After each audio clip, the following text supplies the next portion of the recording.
crossbow horror of gangs increasingly using crossbows in the UK. Do you know why they're using crossbows in the UK? Because if they kill people in real life, no one can hear them scream. They were using knives and guns, but now they're using crossbows. Sickening, I know.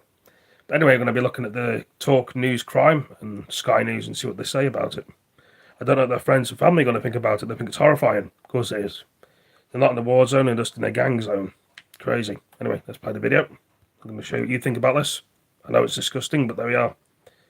A manhunt is underway after 2 people were injured in suspected crossbow attacks in Shoreditch in East London. Word on the street, as I hear it, is that gangs are increasingly using these crossbows, predominantly because they make so little noise.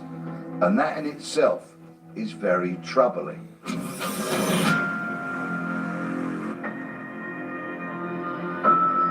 The friends and families would have to pick up the damage and the pieces from these gangs and families. Never be the same again. My name is Peter Blacksley. I'm a former Metropolitan Police detective. Only this month there have been 2 separate crossbow attacks in Shoreditch in East London, and this has given rise to concerns that the use of crossbows on the streets of Britain is becoming more prevalent. In those 2 attacks, a 66-year-old woman was hit with a crossbow bolt in the head, and a few days later, a 20-year-old man was injured when he was hit in the neck. Fortunately, both victims survived, but they did need hospital treatment. The Metropolitan Police are urgently trying to trace the attacker because, of course, there is always a fear that the attacker could strike again. I guess people are a bit scared to walk around if the person's at large. Obviously, there's a school right opposite the circus, so people are terrified because it seems to be very random. The main thing for me that freaks me out is that, like, obviously it's a silent weapon, and so you can't ever see the source that it's fired from or anything like that, so you have no idea how to trace it. There are many worrying aspects about the use of a crossbow, predominantly because they can be fired from a very long distance. And of course, unlike a gun, they make barely any noise. They're more difficult to conceal than a gun because they're bigger, wider, and certainly longer than a handgun.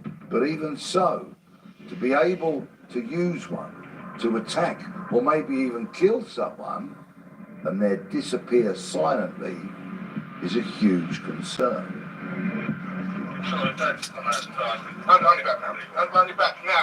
In the last couple of decades, there's been just under 100 unsolved murders where guns, crossbows or catapults have been used.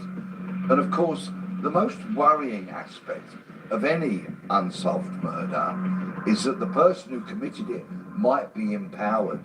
They might feel that they can do the crime again and again and not be caught for it.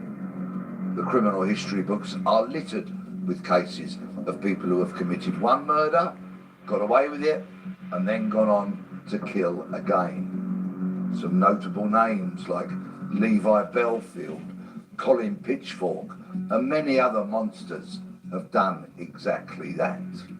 You have to be 18 to legally own a crossbow, and if you want to use it for whatever purpose, then you have to be with somebody who's over 21. But the rest of the law around it is not tight. You don't need a license. You don't have to register your ownership with the police. And therefore, we simply don't know accurately how many there are in Britain.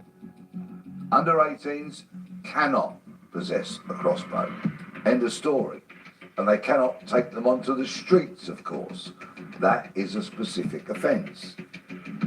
But there are gaps in the law, gaps that can be exploited. And I personally believe that every crossbow should be licensed and that every crossbow should be stored securely. Shane was a loving partner, wonderful dad and stepdad. He is missed every day by me and the rest of his family. It was clear from his final words how much he loved us all, and I hope he knew how much we loved him. Shane was murdered in the most cruel and terrifying way. It is unbelievable that the sale and ownership of such a lethal medieval weapon remains unregulated in our modern society. I'm not the only one who wants to see tighter regulation around crossbows. A lot of conversations began after the murder of Shane Gilmer in 2018. What happened in that tragic case was that a neighbour who Shane had been in dispute with broke in to the house via the loft and a loft hatch. And when Shane and his wife Laura returned home, Shane was shot twice with a crossbow and tragically died. Remarkably, Laura survived, as did her unborn baby. A dreadful case, and many people, quite rightly, were saying, how can these crossbows be so commonly owned by people and used to commit murder? All perfectly understandable. It's kind of one of the last things that I can do for him. So to have something changed would mean the world to me, and I know that, you know, it's kind of part of his legacy, that, you know, it hasn't, you know, his death has caused something to change, and that can only be a positive thing. Essentially, crossbows are used for sporting purposes by archery clubs and the like. And it's estimated, although there's a bit of guesswork involved here, that there are around 200,000 crossbows in the UK. But nobody can be specific, because you don't have to have a licence to own a crossbow. You don't have to register it with the police, and you are not forced to keep it securely like you would be with a firearm, say a shotgun that was kept for sporting or farming purposes. What we do know is that criminals have been increasingly using them because of the fact that they make such little noise. Are you saying that you killed Susan Rushworth? Yes. And what was the other name? Shelley Armitage. Are you saying that you've murdered Shelley Armitage? Yes. And then the last one? Susan Blamer. Right.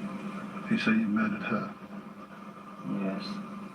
Probably the most famous crossbow killer in the UK is a man called Stephen Griffiths, who was a PhD student at the University of Bradford, where he was studying criminology.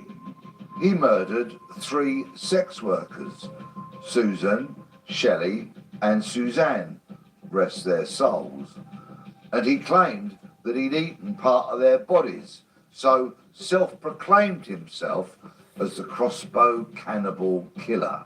He quite rightfully received 3 life sentences. He was a dangerous individual, intent on doing harm to Her Late Majesty the Queen, and if it hadn't been, as I say, for the officers on the day, this could have been a very different outcome, but the officers are there for that reason, to protect the royal family and others that warrant that protection.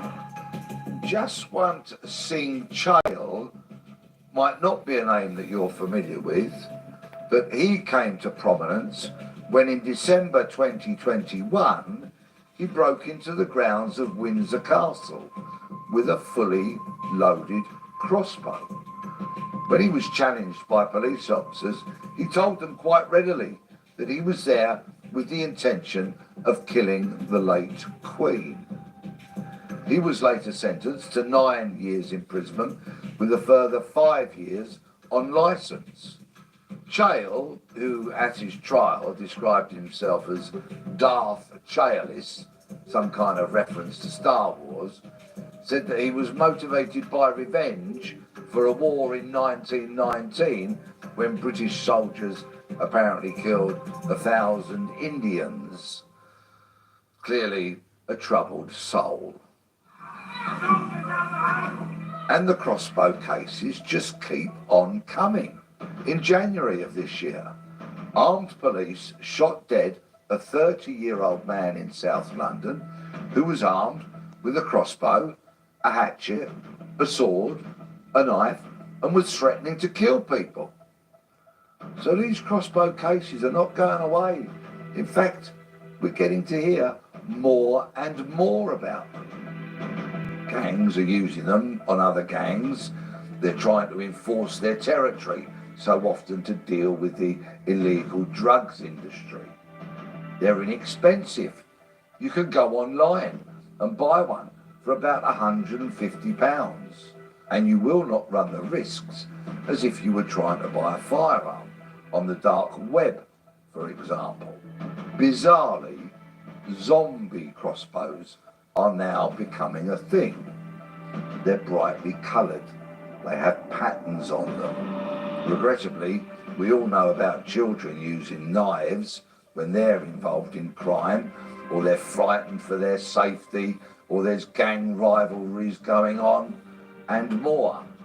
But if gangs choose the crossbow as the weapon with which they will enforce their criminality, protect their patch, look after their postcode, then we will simply see an explosion of cases, and the calls for more regulation, tighter laws, and stricter policing will simply get louder and louder. Our country's getting bad and worse, eh? So it appears.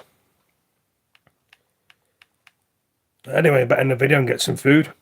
Thank you for all joining me, and I'll see you in the next video. Take it easy. Peace. See you later.